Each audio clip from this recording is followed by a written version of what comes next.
En este pasaje que encontramos en San Lucas 15, verso del 11 en adelante, tiene como subtítulo la parábola del hijo pródigo. Pero en realidad alguien le puso el subtítulo, la parábola del hijo pródigo, pero en realidad son dos hijos. Los dos hijos tienen su papel que jugar en esta historia y pues tanto el uno como el otro, los dos son pecadores. Pero bueno, vamos a seguir por la línea de la parábola del hijo pródigo. Dice el verso 11, también dijo, un hombre tenía dos hijos. O sea, aquí vemos, no solo es el hijo pródigo. Bueno, aunque el hijo pródigo se lleva casi todo el protagonismo a nuestros ojos, que no debería ser así, que la estrella en sí de la historia es el padre, por su gran corazón, el corazón de amor, y todos sabemos que el padre en esta historia pues representa, ¿verdad?, a Dios. Pero dice, tenía dos hijos, vemos, son dos hijos, no nos olvidemos.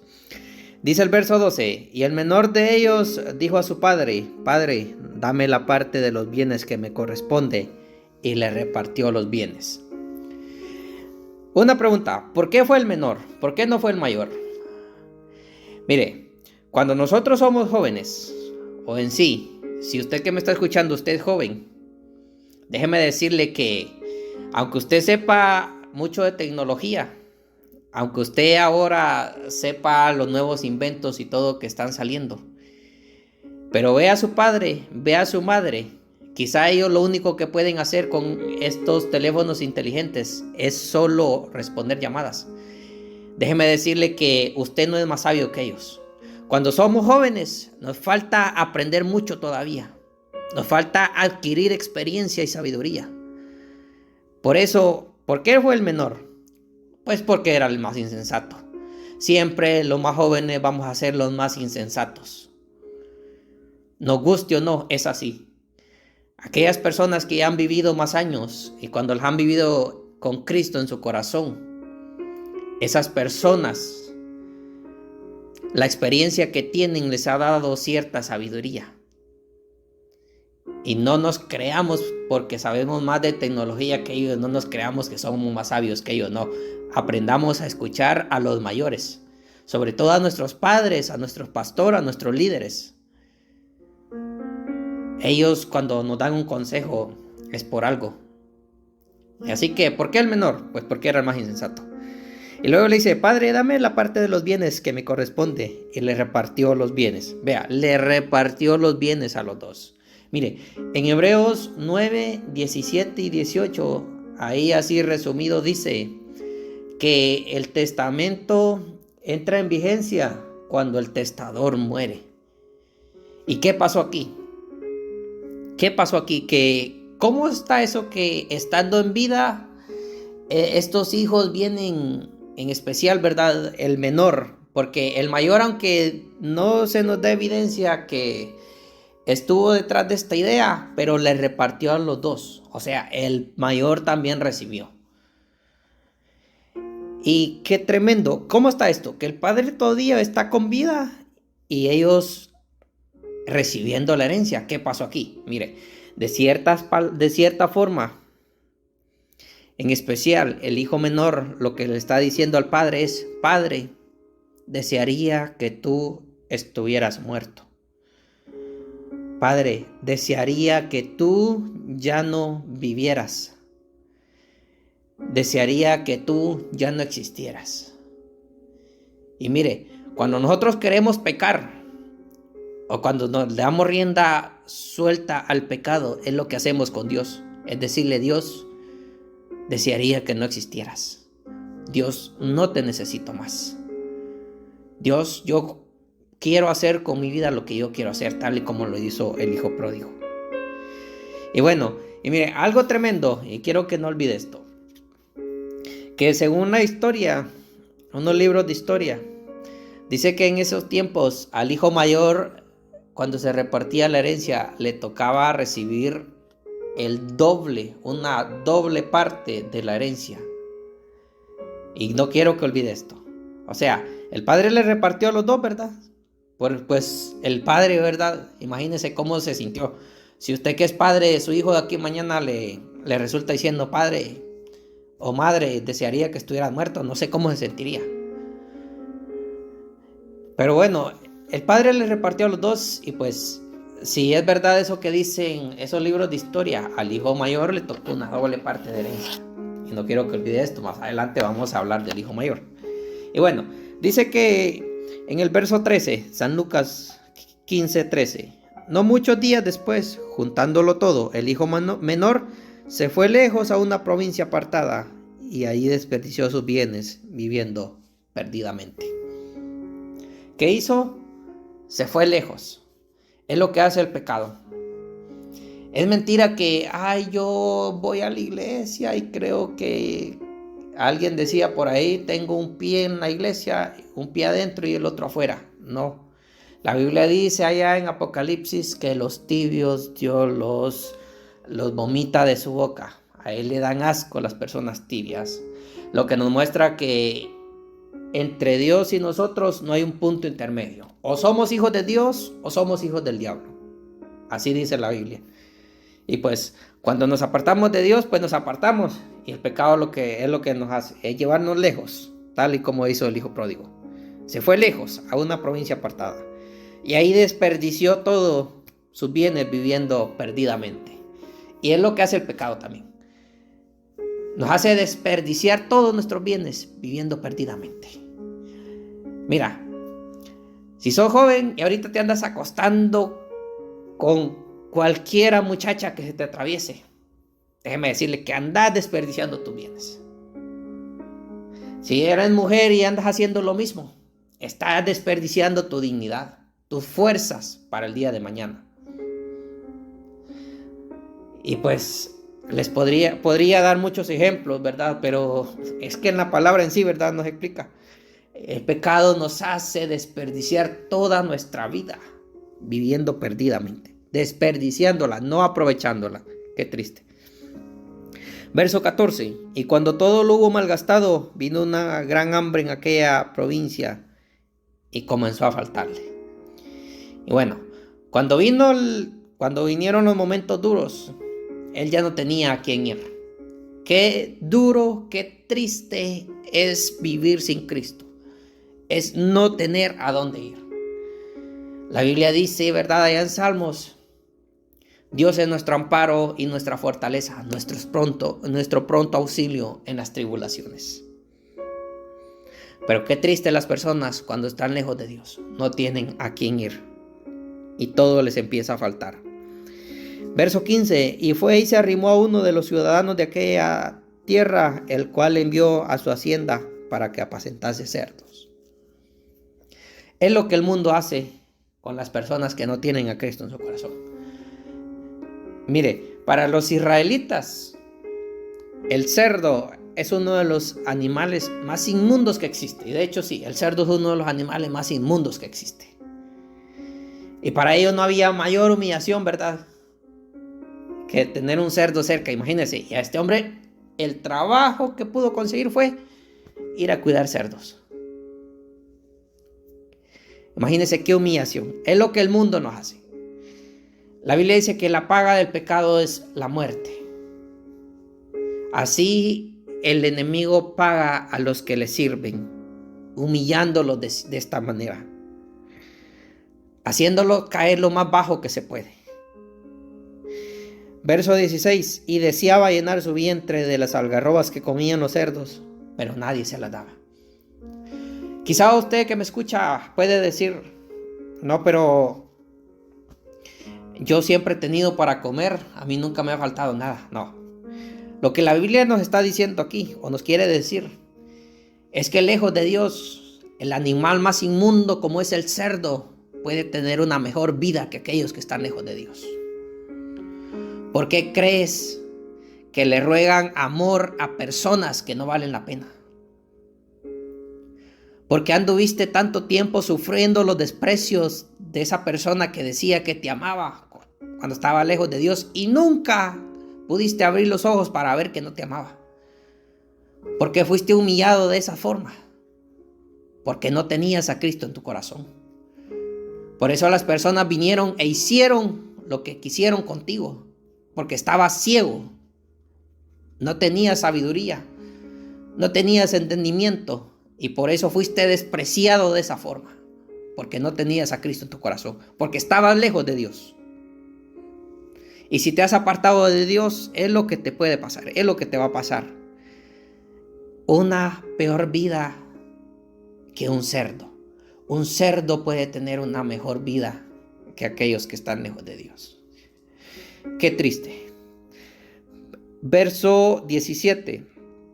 Y volviendo en sí dijo: ¿cuántos jornaleros en casa de mi padre tienen abundancia de pan y yo aquí perezco de hambre?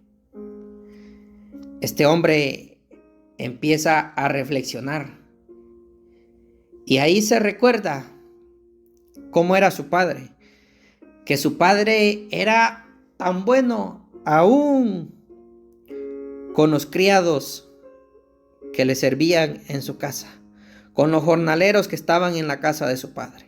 El padre les tenía abundancia de pan y él pues allá, sin poder comer ni aún la comida que comían los cerdos. Verso 18. Me levantaré e iré a mi padre y le diré: Padre, he pecado contra el cielo y contra ti. Ya no soy digno de ser llamado tu hijo. Hazme como a uno de tus jornaleros. Él reflexiona y se da cuenta de lo que tiene que hacer, que es ir y humillarse delante de su padre, pedirle perdón al padre. Dice: Padre, he pecado contra el cielo. Primeramente, como es una parábola, ¿verdad?, que está ilustrando la vida de hombres, primeramente, perdón a Dios. Cuando nosotros fallamos, primeramente se le pide perdón a Dios y luego a las personas que nosotros ofendimos. He pecado contra el cielo y contra ti. He pecado contra Dios. Primero perdón a Dios y luego a la persona ofendida. Ya no soy digno de ser llamado tu hijo. Hazme como a uno de tus jornaleros. Aquí vemos la humillación total de él. Él estaba de verdad arrepentido de todo corazón y sabía que él ya no era digno de ser llamado hijo de su padre. Pero él sabía que su padre era tan bueno, que Dios es tan bueno, que a los jornaleros, con solo ser jornalero de su padre, él iba a estar bien. Y mire, recordemos las palabras de Jesús, ¿verdad? Si ustedes que son malos le saben dar buenas dádivas a sus hijos, cuánto más nuestro Padre Celestial que está en los cielos. Verso 20. Y levantándose vino a su padre, y cuando aún estaba lejos lo vio su padre y fue movido a misericordia, y corrió y se echó sobre su cuello y le besó. Aquí vemos que él no solo pensó, no solo tuvo la idea, no solo reconoció, sino que él actuó. Él hizo lo que tenía que hacer. Él se levantó y fue a buscar a su padre. Pero algo que impacta aquí es que dice que su padre lo vio de lejos. O sea, aquí la Biblia nos está diciendo que el padre de este muchacho, ese padre esperaba a su hijo. Y cuando el padre lo vio de lejos, él corrió hacia él. Él lo fue a buscar, el padre fue a buscar al hijo, fue a su encuentro. Amigo que me escuchas, Dios te está esperando.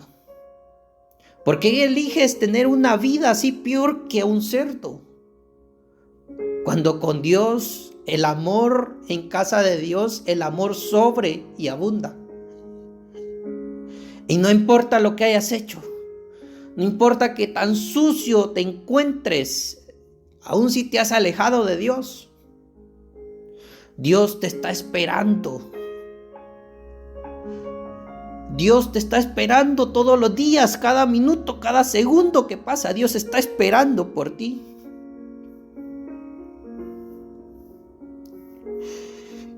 Y aunque lo que hayamos hecho, usando la lógica y el sentido común, ya no nos permita ser hijos de Dios, Dios tiene mucha misericordia, tal y como lo ilustra con este padre. El padre fue movido a misericordia y salió a su encuentro. Se echó sobre él y le besó. Dios es el único que nunca te va a despreciar cuando vienes arrepentido. Dios es el único que te va a recibir con los brazos abiertos cuando vienes arrepentido delante de Él. Dios no es como nosotros, los seres humanos, que nos hacemos de rogar cuando alguien nos pide perdón. Dios no es así.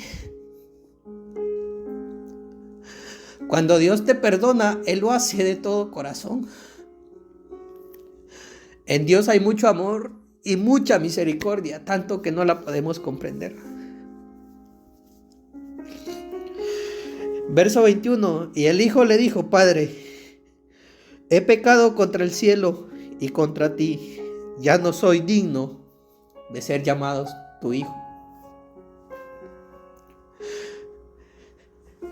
Él actuó, el hijo pródigo actuó y llegó humillado delante del padre.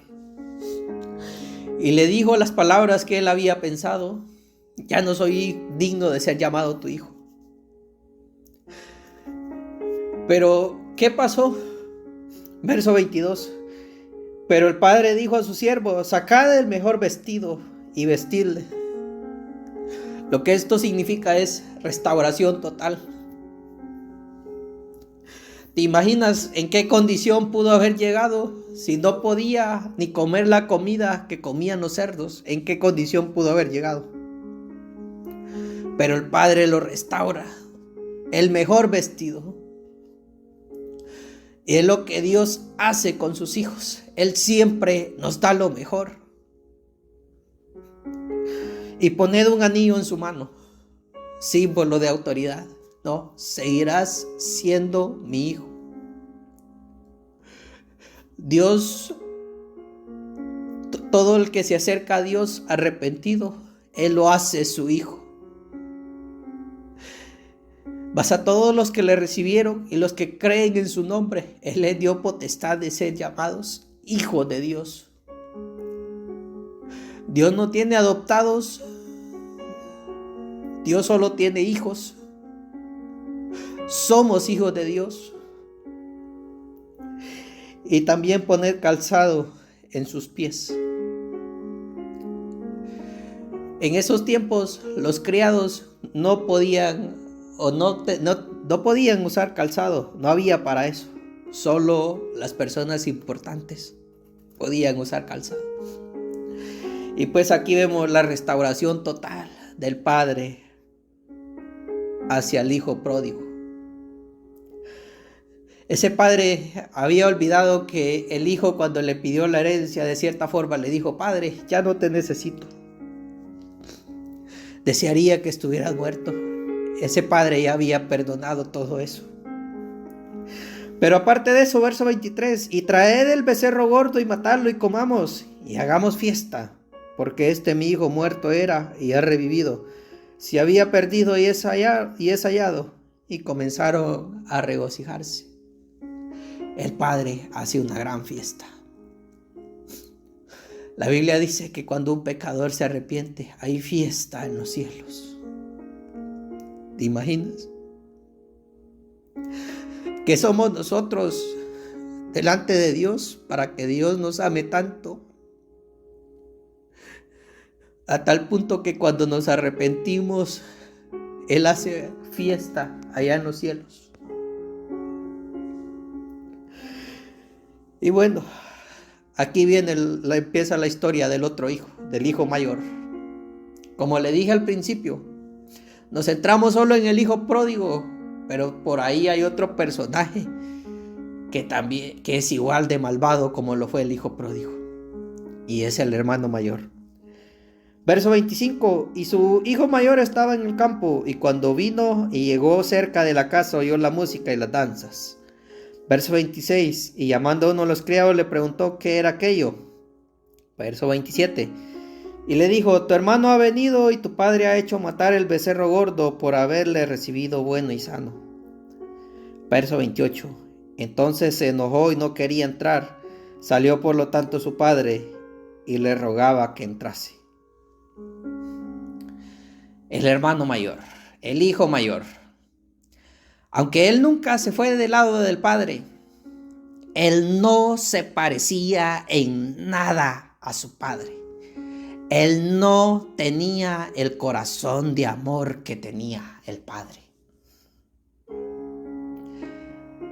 Quizá muchos de nosotros, desde niños, nuestros padres nos han enseñado los principios de Dios. Y quizá hemos crecido en una iglesia. Pero eso no quiere decir que seamos hijos de Dios. Y la evidencia que somos hijos de Dios es en cuanto nos parecemos a Dios.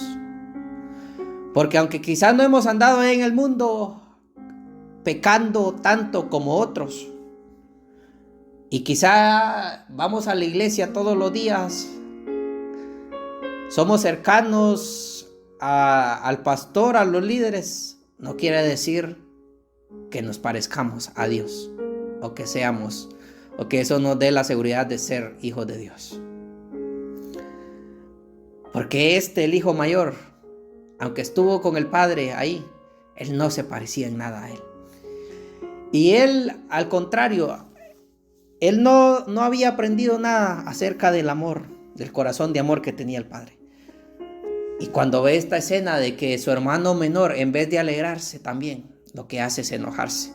O sea, el hijo mayor representa a todos los religiosos. Aquellos que no sienten nada de amor por las almas. Aquello que les vale. Solo ven por su propio bien, por su reputación. Porque les gusta ser alabado por los hombres. Que todos digan: no, él es un buen ejemplo. Pero, ante Dios no hay nada oculto. Y buenas noticias. Dice que salió por tanto su padre y le rogaba que entrase. También el padre lo amaba. El padre pudo haber sido otro y bueno, a mí qué me importa.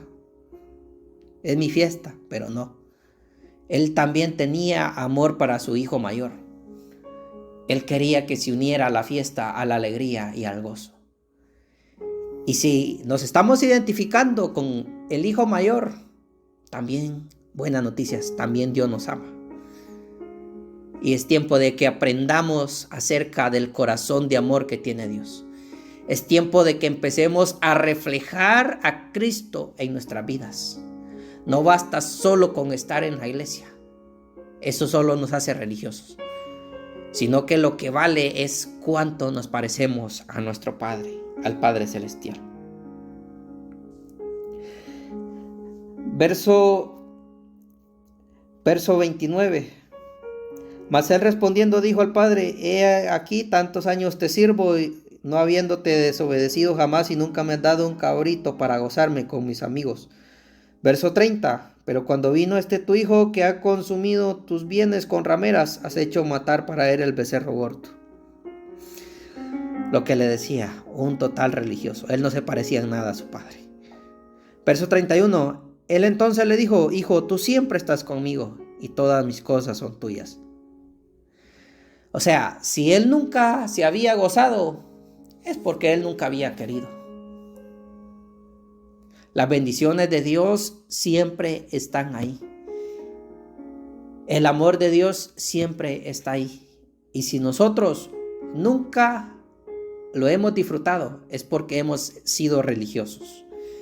Si para nosotros servir a Dios ha sido aburrido o ha sido una carga, solo somos religiosos, no somos hijos de Dios. El servir a Dios es un deleite, es una alegría, es un gozo, es una paz que sobrepasa todo entendimiento. Verso 32. Mas era necesario hacer fiesta y regocijarnos, porque tu hermano era muerto y ha revivido, se había perdido y es hallado. El padre una vez más enseñándole acerca del amor a su hijo mayor.